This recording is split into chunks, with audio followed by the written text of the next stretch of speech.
There's a disease out there. There's a disease out there that kills more people than cancers of the brain, stomach, ovary or kidney. There's a disease out there that no blood test or X-ray can diagnose. There's a disease out there that won't be cured by just medication. There's a disease out there that kills 3 men for every woman. There's a disease out there that kills more people than cancer of the brain, stomach, ovary or kidney. But nobody has to die from it. There's a disease out there that no blood test or X-ray can diagnose. But all of us can carry out a test on each other. Each other. Each other. Each other. Just by asking about it. There's a disease out there that won't be cured by just medication. But listening, empathising, caring and helping out can destroy it. There's a disease out there that kills 3 men for every woman. But you have the power to help them survive it. To help them survive it. To help them survive To it. help them survive to it. help them survive it.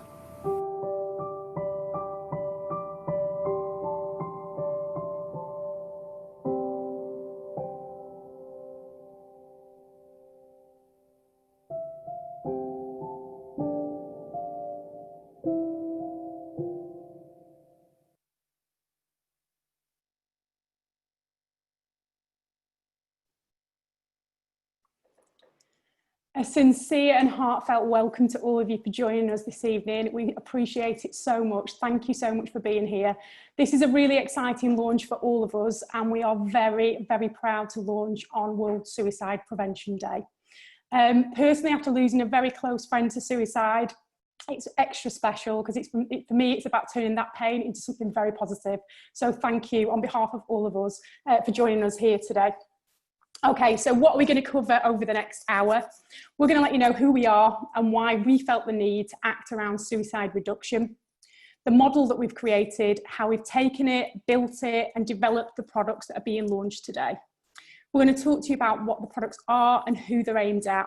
And finally, we're going to give you our own call to action and call to arms so that we can all play a part in achieving the role in suicide reduction. And we'll also see if anyone has any Q&A at the end as well.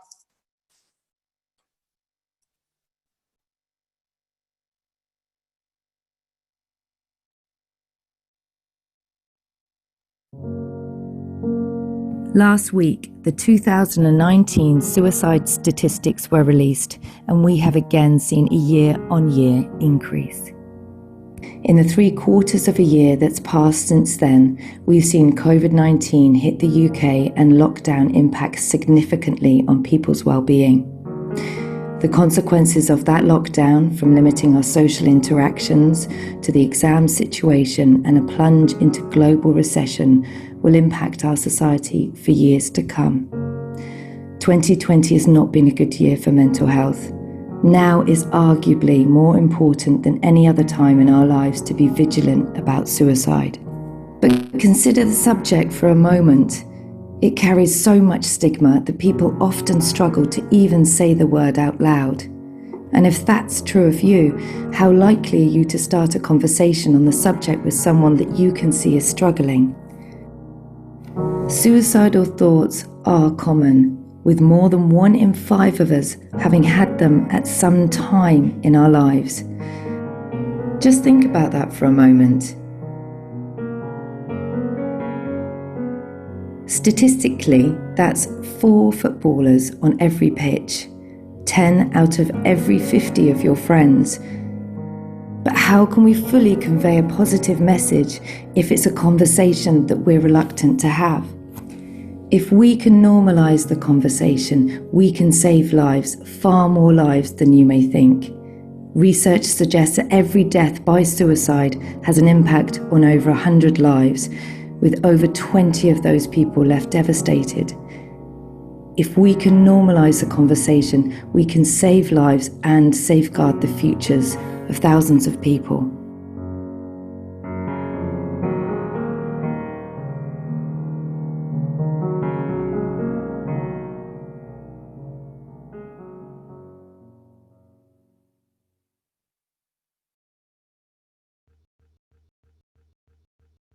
So, good afternoon from the STEPS team. We'd just like to quickly introduce ourselves before we move forward. I'm Bob Kitchen. I'm one of the founders of Big Dog Little Dog. We're a small community interest company that provides training on mental health, particularly within the workplace. And good afternoon, everybody. I'm Kevin Moore. I'm the other half of Big Dog Little Dog, and we created the model that everything you're going to see this afternoon is based on. But pretty soon after creating and deploying it, it became obvious that it could have a far greater impact than just us two. So we very quickly wanted to see how could we mobilise and nationalise this programme. Hello, I'm Lucy Dunleavy, CEO and founder of LearnBox. LearnBox is a film production company that specialises in educational content and digitalising learning. And we got involved for exactly the reason that Kev's just talked about, because we wanted to take this course and through the power of technology, have maximum reach and impact. Hello, my name is David Gallagher. I'm Chief Executive at NCFE. NCFE is first and foremost an educational charity with a particular emphasis on supporting to create a fairer and more inclusive society through the power of education. We work with every college in England. We work with, I think, over 70% of private training providers now in England, but we also work internationally as well. Our main business functions are in awarding and assessment. Hello, my name is Katrina Thomas. I am the project manager at AELP and a business psychologist. AELP is a national membership organisation that represents the interests of all over 16 providers. We got involved in this project because we feel this initiative is absolutely vital to break down barriers, such as reservations for mental health issues. And we're keen to reach out to our member providers to share best practice on suicide prevention, which they can then implement in respect to both their staff and learners. I'm not sure if people quite got that, Katrina, but Katrina's going to be speaking later on as well, so we'll give you a little bit more of an update on Katrina's role if you didn't quite hear that. But next up, we've got a video that we'd like to share with you. This is one of our suicide survivor stories. This is the fabulous Satvia, who is an incredible human being. It was an absolute pleasure to meet her, and thank you again, Satvia, for giving your time. And I think a lot of things for me built up over a period of time, and then my crisis point emerged Maybank holiday last year. And I personally, and this is no disrespect to those around me, I feel that people didn't intervene when they could have. And I say that because I know I've intervened with people around me. You know, I see people and I'm quite, and it is because of the work that I do, but I'm quite confident in asking someone pretty directly, you know, are you feeling suicidal? Are you having thoughts of taking your own life? Even if they haven't explicitly said it, just by the undertones of, you know, the conversation that we've had. And nobody asked me. But for me, it's more important, it's the other side, that when we do reach out for help, that we get it and people are actively listening. And I know that's a cliche psychological term, you know, active listening, but we are listening and we're not dismissing. And we're not saying, oh, but if you're really that bad, you wouldn't be going to work, you wouldn't be getting up, you wouldn't be getting dressed, you wouldn't be able to... Stop looking at that and listen to what they are saying to you. I think that is a key for me. And what we've seen in recent years is a very encouraging take-up of mental health advocacy courses. And we've seen this across employers, in all sectors, and increasingly in educational establishments. And those programs, and I'll name check Mental Health First Aid as the flagship program in this country, they do a fantastic job in increasing the population's mental health literacy. They cover the subject of suicide amongst many other. And all of these courses will make the same point, that asking saves lives. But those courses, with the broad curriculum they have to stop short of actually saying how to have that conversation. So recognising this, we created the STEPS suite of training, and it aims to equip learners with those important points of awareness around suicide, risk factors, and the supports available to people. But critically, STEPS also goes on to enable learners to be able to have that conversation with someone that they may be concerned is at risk of suicide. STEPS is a mnemonic which provides a structure that anyone can use to manage these potentially life-saving conversations. Following the steps mnemonic enables someone, in fact anyone, to engage a person in a natural conversational way, then progress that conversation, exploring what's going on for the person, what they're experiencing personally, moving into asking that key question: are you thinking about suicide? And then, importantly, moving the person forward to jointly identifying what help would be most appropriate. Steps really for us is about a suite of training which equips learners not just with awareness and knowledge of suicide, but also the skills and the confidence to importantly have that conversation with someone that they may be concerned is at risk of suicide. It is a mnemonic, and I'll just quickly walk you through those stages of steps. I gather that's the bit that probably got lost last time. So what does it stand for? The first S of steps stands for situation. So it's about us engaging someone in a conversational way, quite a natural, normal conversational way, and asking them about what's going on. Maybe we know, maybe we don't, but it's about finding out what's going on for that person. We then move into the T of steps, which is about tolerance. Having identified what's going on, what their situation is, we ask and we look to find out more about how they are coping and managing with that situation, both practically and in other ways. We then move into the E of steps as we manage that conversation moving forward. E is for emotions, and that's about asking people how they're feeling, how they're coping with those emotions, what's really going on there for them. And then we move the conversation forward to the P, perspective. This is very much about helping people explore and communicate with us how they see things, what they're thinking, particularly looking forward. What's their view on the future and how they might be able to take things forward. If they see a future at all, of course, is really important. And by that point, we're in a good position to assess whether we feel this is someone who may well be really at risk of suicide. That moves us on to the final S, which breaks into 3 parts.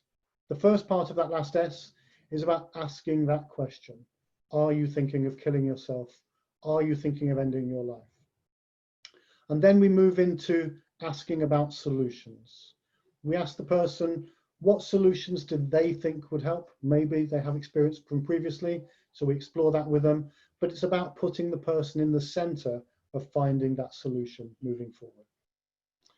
Having done that, we move into the final part of the model where we explore and we suggest supports that can be available to someone that they may want to include in that solution as well.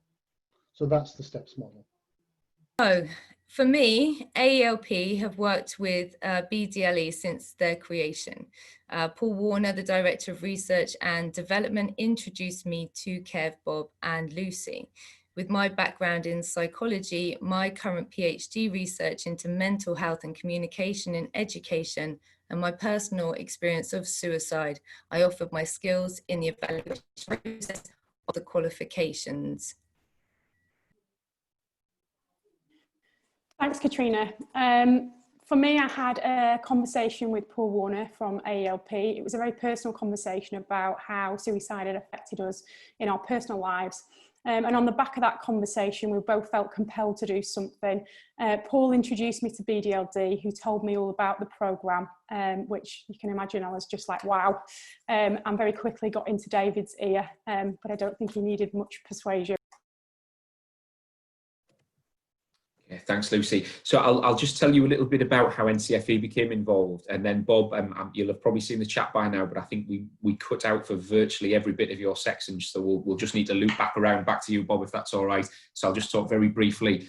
So as I mentioned, NCFE is an educational charity and a national awarding organisation. And when both Lucy and Kevin got in touch with me at a very similar time about this programme, it really struck a chord with me. One, because we had the scale, the capability to accredit the programme, but also the scale to try and get that out to as many people as we possibly could to mitigate the risk of people dying from suicide.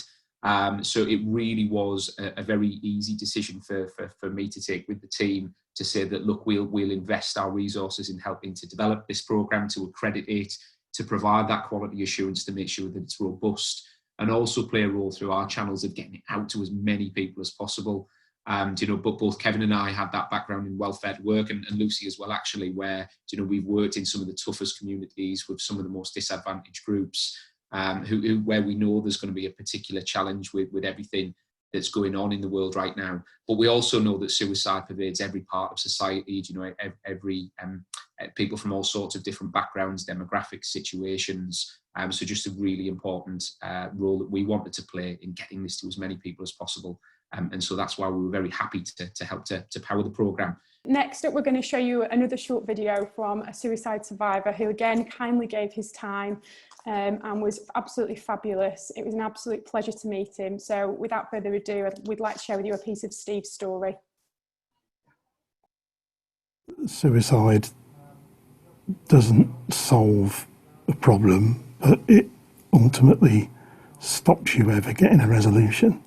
It is a front line, nothing will ever come of it. It feels like there is no way out. That's how it feels. That your mind, in a depressive state, your mind is a liar and you cannot escape your mind. And it tells you things that aren't true. It tells you that you're not worth anything. It tells you that nobody cares. It tells you that everyone will be better off without you there, and because it's you believe it. It's a lie. It's a lie, and all that suicide does is stop the possibility of anything getting better. It doesn't help things get better. It just stops that possibility.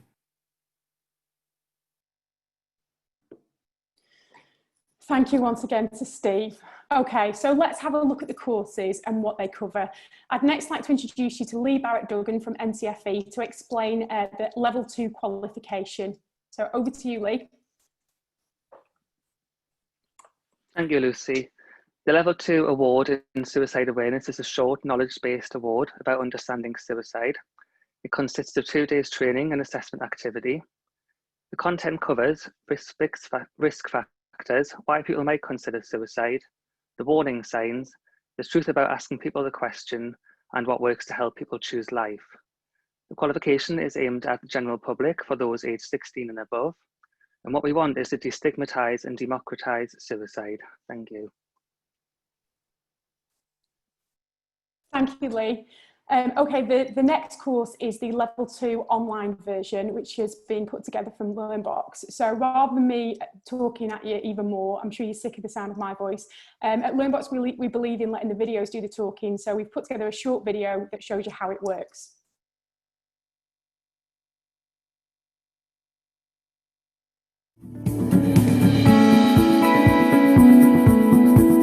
The LearnBox platform offers a simple but comprehensive user experience for learners, tutors and assessors, and couldn't be easier to use on any device and at any time.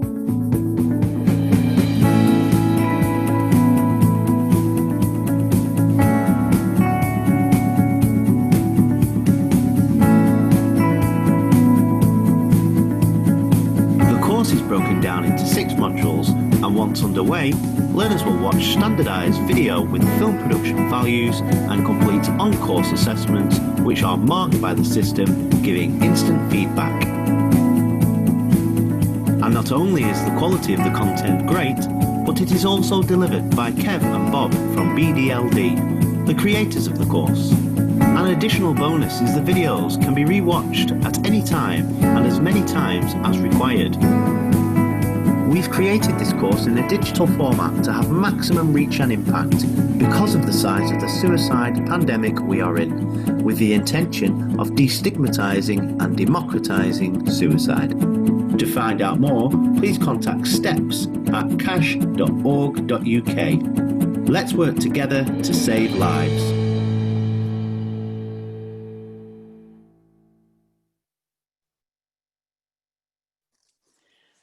Okay, Project Steps was well underway regardless of COVID. Too many people had had too many conversations and there was too much passion and momentum flowing. However, the 2 factors are important from different perspectives. Lockdown happened and what should have been a 2-year project then came together in 6 months, partly because of the less travel that we're all doing, and obviously wanting to get cracking with this as soon as possible because of the complications that lockdown and COVID would cause for society.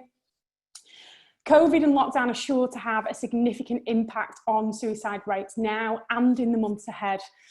So without further ado, I've got great pleasure in introducing Peter Kelly, a senior psychologist from the Health and Safety Executive, to discuss the impact of COVID on mental health. Thanks, Okay. Peter. Hiya. Hopefully you can see me. Thank you for the invitation. I will be here really just to talk to you about the emerging mental health crisis that we do have because of COVID-19 and a global recession. In essence, if you were looking for the perfect storm, then this would be it. But my talk was really about the prevention of and the prevention of mental illness, but also the promotion of mental health within work. So, Clive, if you can put my first slide on, that'd be helpful. So really what we're looking at here today is we're looking at coronavirus. As you can see, it went bypast most of you, but we are now in a global pandemic. We also have a global recession. And if you look back over the course of history, whenever you have a recession, you have an increase in mental health. Whenever you have a pandemic, you have an increase in mental health. Mental illness, and if you combine those together, then the probability is people's mental health and mental illness will be impacted significantly. Because essentially, next slide, Clive. Clive, next slide. Oh, there we go. It's up. Okay, good. What we really want to do is to have a normal life. And what that means is to go back to normality of what we had before the pandemic. What's interesting for me is that actually over the course of the last 15 years, I've been working 20 years in this field. I was really a bit of a lone ranger at the beginning, saying we need to look after people's mental health. We need to make workplaces places that promote mental health and not create mental illness. And yet in the last probably 10 years, we've seen a raft of people coming along offering solutions, but most of those are at an individual level. And then when we get to a pandemic, it doesn't really matter how emotionally resilient you are or mindful of your situation. We're in a situation where the pandemic takes control away from us. What we want is that normal life. Next one, Clive. Now, this is a model I've been trying to use, or a figure I've been trying to help to describe what is really happening as I see it at the moment. At the beginning of the lockdown period, people begin to have a reaction. Their mental health is impacted, and we begin to see a rise in mental illness. If you can see the yellow arrow here. And then once we get into a lockdown situation that we're in, we begin to adapt. And as we come out of that lockdown, we see an increase again in people's mental illness and the higher rates of depression and anxiety. This model, I think, perfectly illustrates what we will be doing for the next 2 years. Is we're going to have times when, as we go into potentially local lockdowns, our mental health will be impacted, but then we'll adapt to that situation. But then as we come out of it, we may be impacted again by it. And I think the really important thing to take on consideration here is it's not if we're going to have mental illness, it's when, and it's how we tackle it, preventing mental illness by looking at promoting people's mental health. Next one, Clive. Because what we really want to do is to find a way that we can work to find a new normal to help each other stay strong and hopeful. The reality is that the pandemic has taken one very key thing away. It's support, and that sense of supporting each other. Sitting behind a screen or doing a Zoom or a Teams meeting is not the same as having a person that's in front of you and connecting with that person. But we've got to find a way through this. We've got to find different ways to reach out to each other and support each other. Support is a key element of getting people through difficult periods of time. So if you can go to the next slide, please. And this is really what I want to sort of get into. What the pandemic has done and what the recession is doing is it's creating this need for social distancing. we're not allowed to engage and be with people and connect with people in exactly the same way. And what we do need to be doing is realizing that social distancing doesn't have to be social disconnect. And simply being on a Zoom call and saying to someone, seeing their face is not the same as actually picking up a phone and asking them, how are you? You know, how are things going? Do you fancy, you know, a virtual wine or a virtual beer? And that. So for me, if you're going to see the emerging issue of mental illness during the pandemic and the recession, we have to look at the prevention, and we prevent by promoting positive mental health, by looking at how we support people and how we engage with people. And if we start having simple conversations, Bob Hoskins said it, didn't he? It's good to talk. It starts with a conversation. And actually, when you are with people who are experiencing depression and anxiety, simply having a conversation can make the world of difference. And that's essentially what I'm trying to support you. So please look to prevent, promote mental health, and work at listening to your people and listening to what they're saying. And remember that we have three key senses: our ability to hear, to see, and to speak when needed. Why do we not use them when we're in the context of work? What the simple message is: how are you? You know, how are things going? Just a very straightforward conversation. Okay, that's me finished, Lucy. And there you go. Thanks, Peter. Thank you very much. Really appreciate that. Clearly, it's never been more important time to be able to have a mental health conversation, and particularly to reduce suicides. I'd like to pass you over to Bob now, who's going to talk you through the level 3 qualification. Thank you, Luce. And you've heard from Lee about the level 2 and the video from Lucy around the level 2 by the LearnBox platform.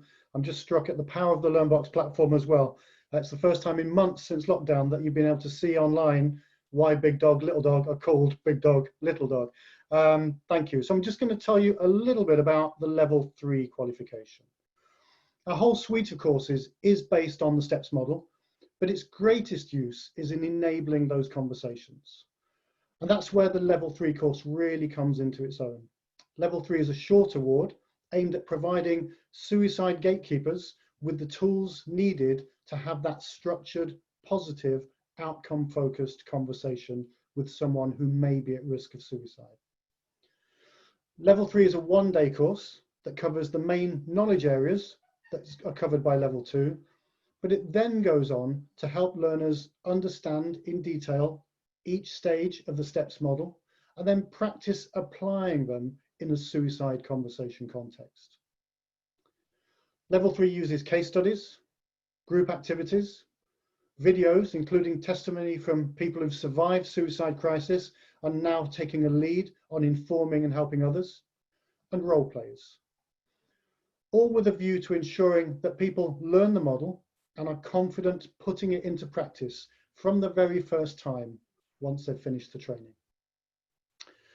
Level 3 we feel is particularly aimed at frontline workers, and by that what we mean is anyone whose work or volunteering time or their wider life experiences mean that they may encounter people at risk of suicide. We want people to be able to use this to normalise the conversation. Thanks, Bob. So now you've all heard about the level 2 and the level 3 programs. Just a very brief summary. Level 2 is a knowledge-based award on understanding suicide, developing suicide awareness. The level 3 award is about having those conversations with someone who might be considering suicide. And from today, any cash NCFE centre can apply for accreditation to offer either or both of those. There are clear guidelines within the qualification specifications on what the trainer requirements are. We are conscious that there are some trainers out there who have never delivered around mental health, around suicide prevention before. Equally, there might be trainers out there who want to be able to deliver it the way it's always existed in our head. So we've also created a level 4 train the trainer program, not Ofqual regulated, but accredited by NCFE. So that Train the Trainer program has 2 optional units to it. Unit 1 is a 2-day training program on how to deliver that level 2 in suicide awareness. Unit 2 is a 3-day program on how to deliver the level 3. And that program will only be delivered by myself and the little dog. Also, people coming onto that trainer training, which isn't compulsory if the specification is met elsewhere, do also walk away with the resources needed to deliver it as we do, the slide deck, the handouts, the digital resources. We'll be taking expressions of interest on that course from today. Thanks, Kev. Right from the very start of this project, we wanted it to be an evidence-based course with strong feedback loops for its continuous improvement. It gives me great pleasure to welcome back Trina Thomas, who is our in-team business psychologist, to explain this in more detail. Thank you so much, Lucy, and I hope that the Wi-Fi works well today. Just to go over, I feel that it cut out earlier on. I'm from AELP, I'm the project manager at AELP, and as Lucy said, a business psychologist. And just to run over what AELP does, the national membership organisation that represents the interest of all over 16 providers. And we felt it was incredibly important to reach out to our member providers to share best practice on suicide prevention, which they can then implement in respect of both their staff and learners. So as Lucy has said, measuring the impact of the qualification is vital and allows for evidential practice that will improve the content of the course and provide opportunity for longitudinal studies. There are evaluation pathways for level 2, level 3, and level 4 that have been created. For level 2, there will be a pre and post course survey to measure the knowledge gained through the course and ways in which this new knowledge may be implemented moving forward. There will also be opportunities for learners to feedback any areas that they would like to see incorporated for the future. Level 3 is where we expect the evaluation process to be most effective. Level 3 is the practitioner level, where learners will gain valuable skills to be able to have conversations with those at risk of suicide. Through level 3, there will be the pre and post surveys to establish knowledge gained, and on completion of level 3 course, there will be scheduled 3 and 6 month follow-up surveys to evidence the effectiveness of the course and ways in which qualified practitioners have applied their knowledge and have reflected upon their experience. There will also be opportunities for the capturing of case studies, peer network, and annual events. This will be continuously built upon and will validate evidence that will measure the impact of this qualification. Level 4 consists of follow-ups to identify how the course is maintaining impact and to ensure that those trained have access to available resources and continued professional development. And this will be available through the established peer networks. Thank you.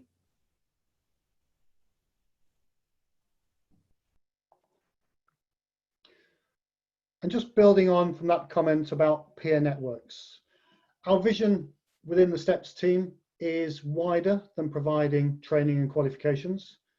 We also want to establish and grow a digital community around STEPS.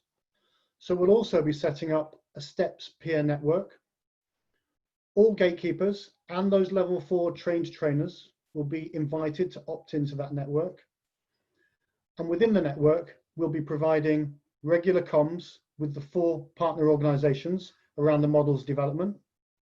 People will also have access to new digital content and new qualifications information. In fact, we've got more qualifications in the pipeline planned for the next couple of years. And importantly, access to those evaluation findings that Katrina's just been talking about. We also aim to arrange an annual conference, which will probably be digital via the LearnBox platform.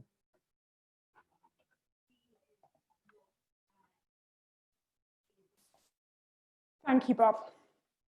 Okay, today we're issuing a challenge and we're calling on you, yes, all of you, to get involved with STEPS and help us to reduce suicide.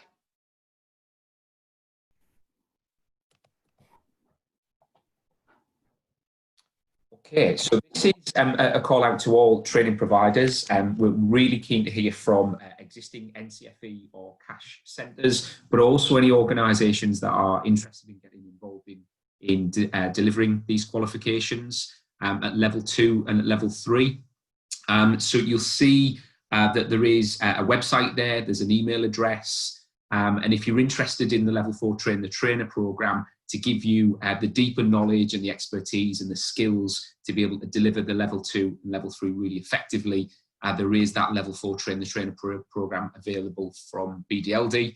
There was a question that came in around that that I'll just answer. So the level 4 programme is endorsed by NCFE, but we've decided not to go down the Ofqual regulated route.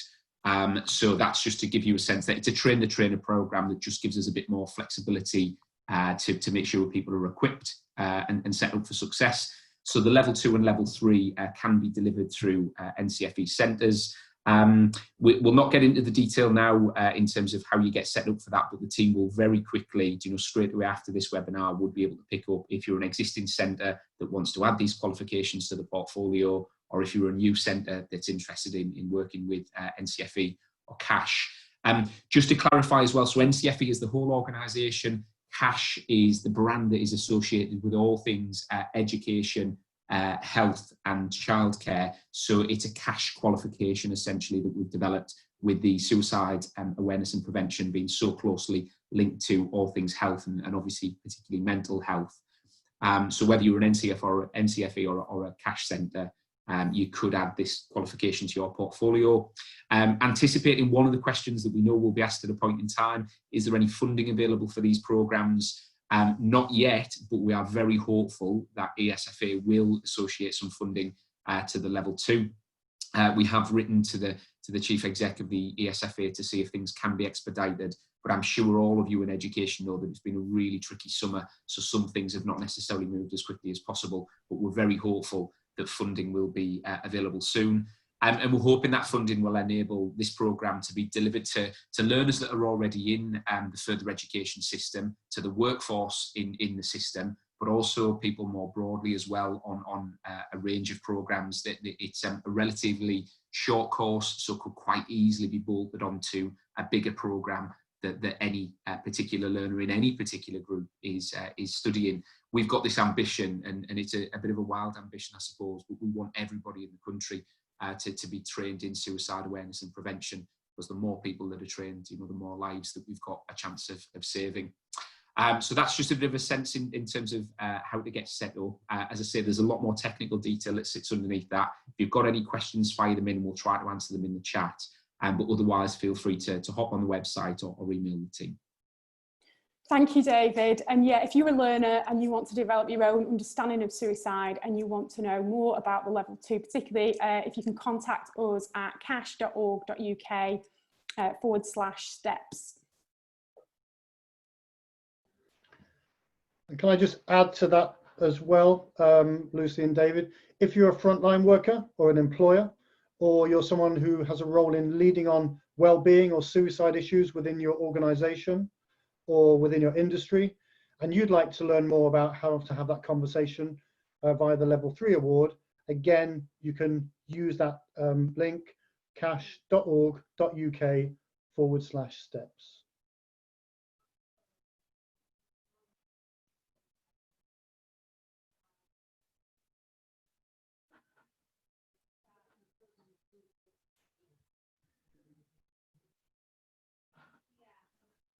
I'm not sure if we've lost Kev.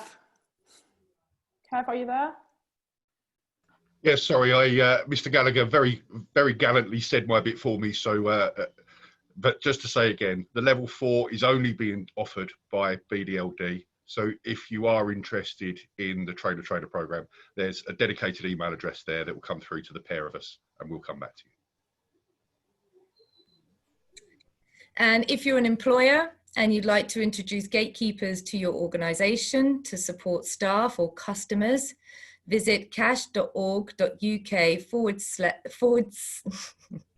/steps to register your interest. Thanks, Katrina.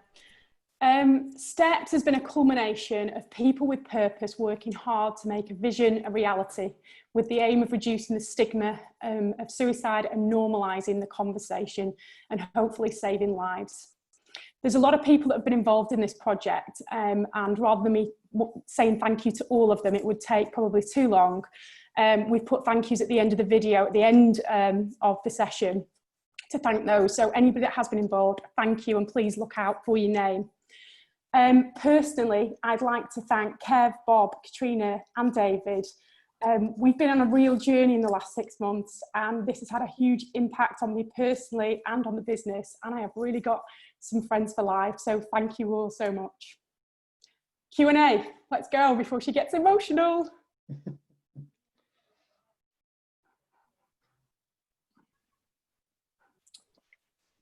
Okay. Sophie Allen's asking if there'll be a copy of the recording, as there's heaps of valuable information. Thank you, Sophie, for your question. Yes, of course there will be. Sharon says, well done to Lee. Thank you, Sharon. Thanks, Sharon. Alison says, awesome, thank you. Lee Dale, what cost would be associated with the level 4 train the trainer, please? Kev, I'm going to give that one to you.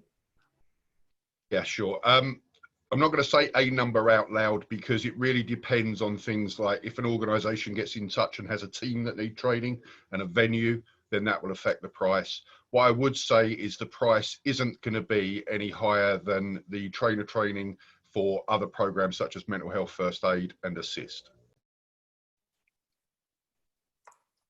Thank you, Kev.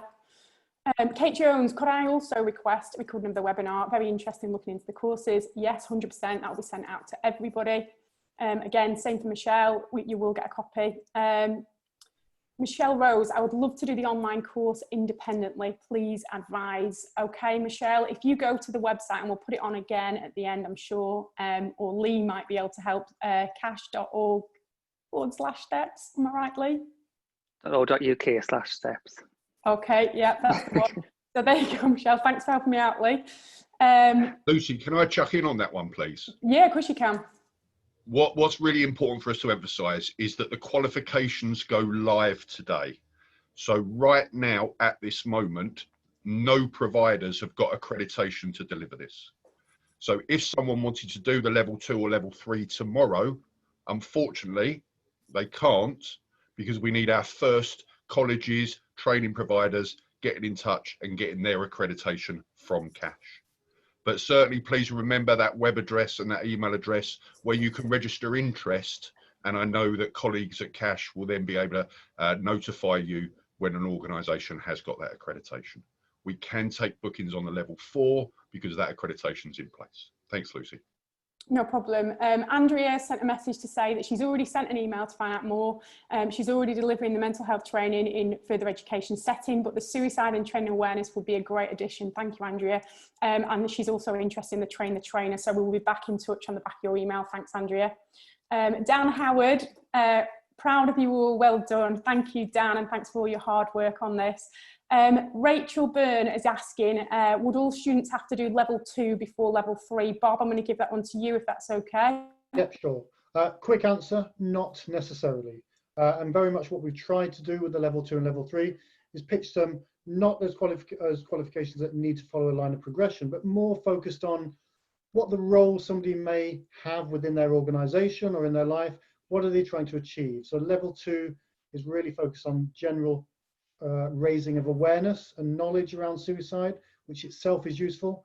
Level 3 will include some of that knowledge, but it will go straight in on that practitioner level, as we've mentioned. So you can really pitch your access to the training based on the role that you're going to have beyond the training. Thanks, Bob. Graham Watts, what would be the scheme approval costs and what are the qualifications needed to deliver this? Kev, I'm going to give that to you if that's all right. Yeah, it's not a short answer, so I'm going to give a short answer instead. And say, you've never given a short answer in your life. Please do have a look at the qualification specification. Lee, I think I'm right in saying they are now live on the website. Yeah, they are. work with Cash to be as clear as we can in terms of expectations on delivery and expectations on trainer assessor specification as well. So please do have a look there and feel free to have a chat with the team at Cash about it. Cheers, Kev. Okay. Michelle McFarlane, sorry, what are the costs, please? I'm not sure whether you think we've covered this already, but if you haven't, Bob or Kev, if you want to jump in on that one. Probably you, Kev, I suspect. Maybe I can cover it off. As I say, with the level 4, it's very variable, the arrangement we would have with a client, whether it's a trainer being referred through to us or a team. The level 2, we would recommend that any provider or college offering that commercially would probably be looking at between 120 and 150 pounds for someone to complete that course. And for the level 3, again, in terms of approximate value, we would suggest that providers would charge between 150 and 175 pounds for that. Thank you very much. Okay, Pamela Coleman. I work with people with learning disabilities. Will the resources be simple and clear? From an online perspective, 100%. Yeah, they're very, very simple, very easy to use. The tech is very simple as well, Pamela. And if you wanted to have a demo, again, just get in touch through the website, through Cash, and we'll be more than happy to show you that as well. Michelle Rose says, thank you. Penny Ambrose, can you deliver the level 4 in Northern Ireland? Who wants to take this? Shall I take this one, little dog? Yeah, good question.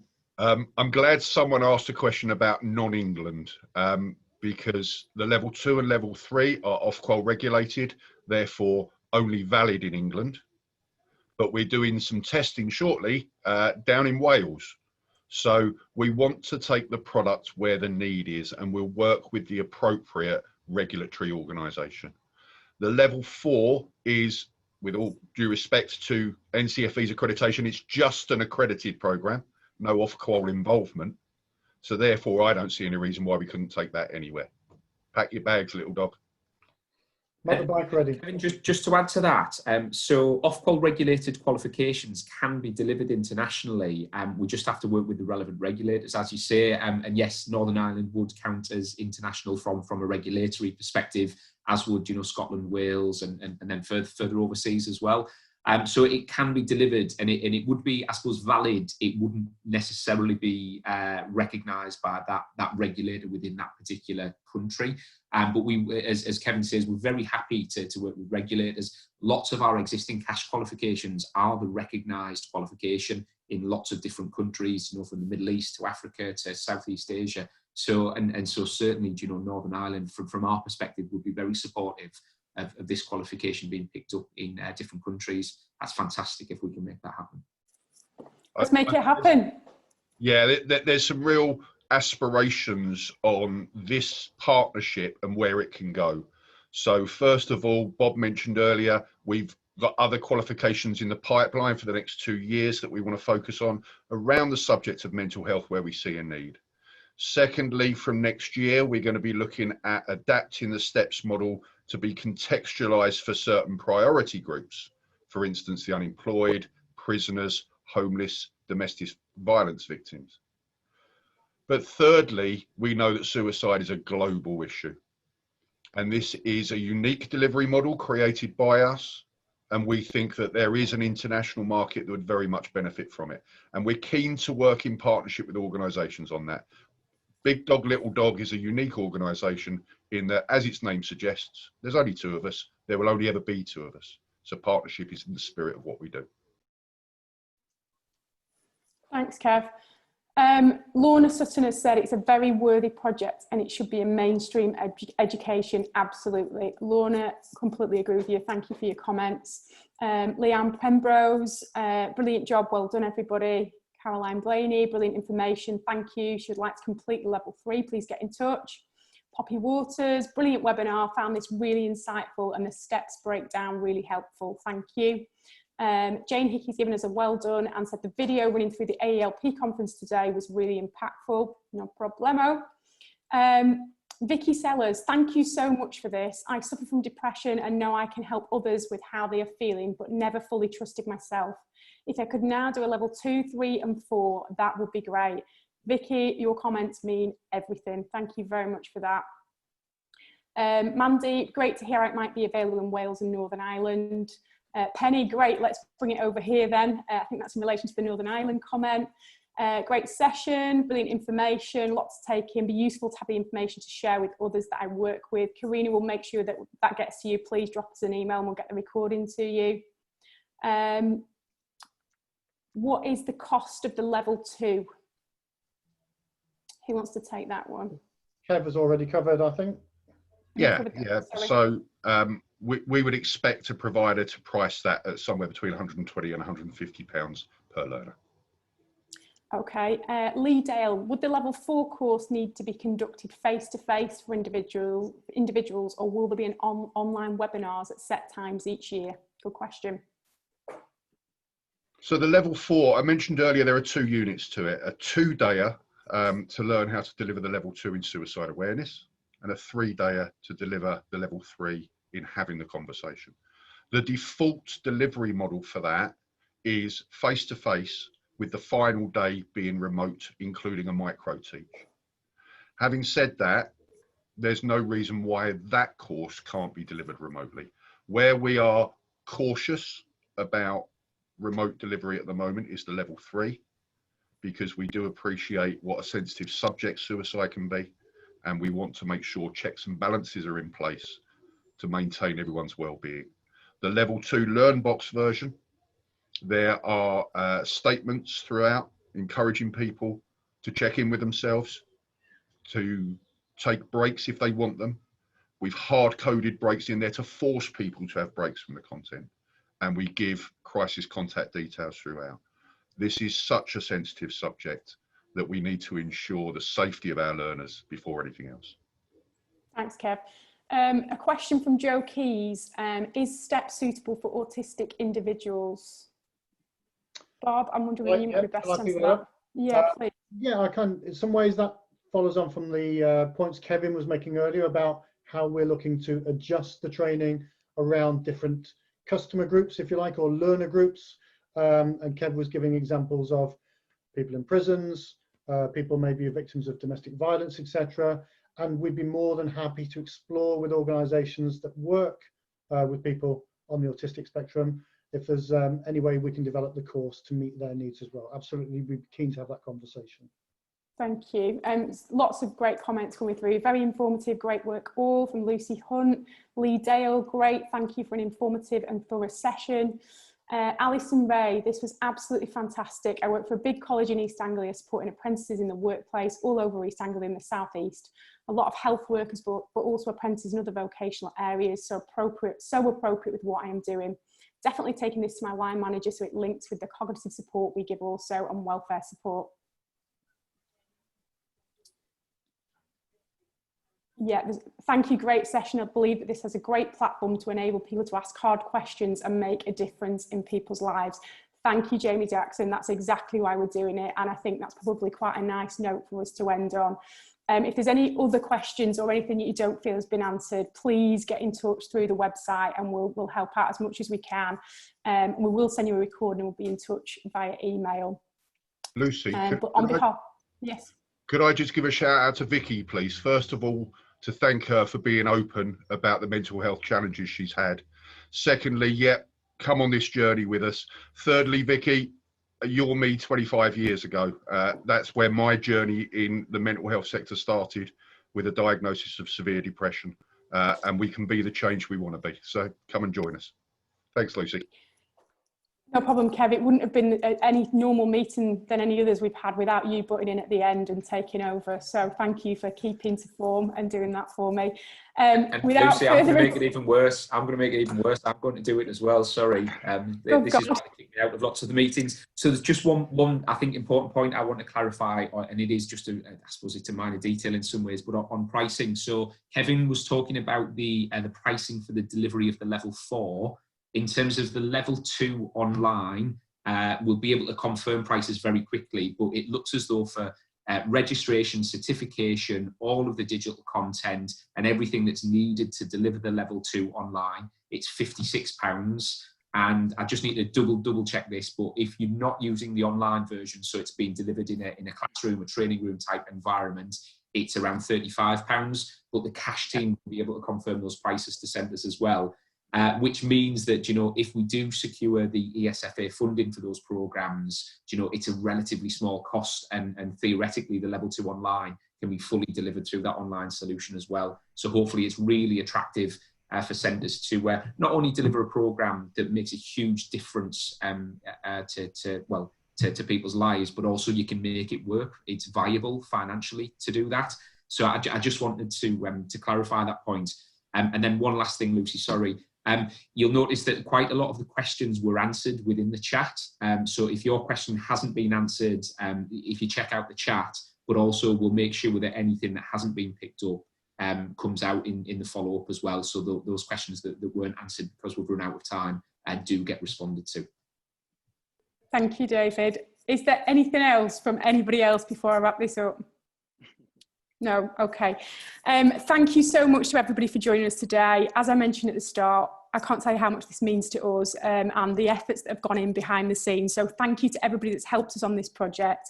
Thank you to everybody here today. And yeah, please do get in touch and work with us because together we can save lives. Thank you very much.